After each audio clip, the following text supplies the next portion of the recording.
আসসালামু আলাইকুম এভরিওয়ান। আজকের আমি খুব সহজে ঘরোয়া কিছু উপকরণ দিয়েই মজাদার চিকেন বিরিয়ানি তৈরি করে দেখাবো। তাহলে চলুন শুরু করা যাক।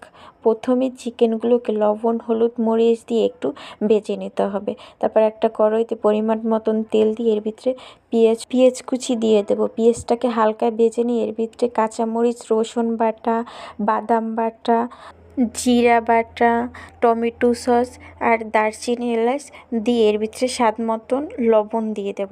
তারপর জালের জন্য কয়েকটা কাঁচামরিচ দিয়ে দেব। আর যে জালটা ব্যালেন্স করার জন্য 1 চামচ পরিমাণে চিনি দিয়ে ফেটিয়ে রাখা টক দইটা এর ভিতরে দিয়ে দেব। তারপর মশলাটাকে ভালোভাবে কষিয়ে নেব।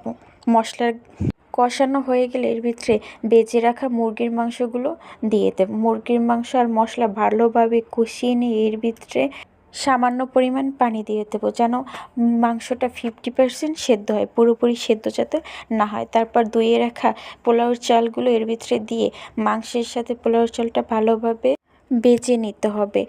চুলার জালটা লো হিটে দিয়ে হালকাভাবে ভাজতে হবে। তারপর ভাজা হয়ে গেলে এর ভিতরে পরিমাণ মতন গরম পানি দিয়ে দেব।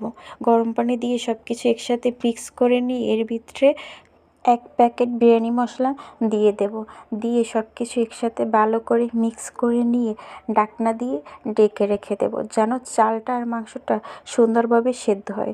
যখন চাল আর মাংসটা সিদ্ধ হয়ে যাবে তখন তারপর বিরিয়ানির ঢাকনা তুলে বিরিয়ানিটা একটু মিক্স করে নেব, যেন বিরিয়ানিটা একদম জড়জড়া হয়। আর তারপর একটা প্লেটে বিরিয়ানিটা সার্ভ করে নিলেই তৈরি হয়ে যাবে আমাদের মজাদার বিরিয়ানি। আর বিরিয়ানিটা সত্যি অনেক মজা হয়েছে, খেতেও দারুণ হয়েছে।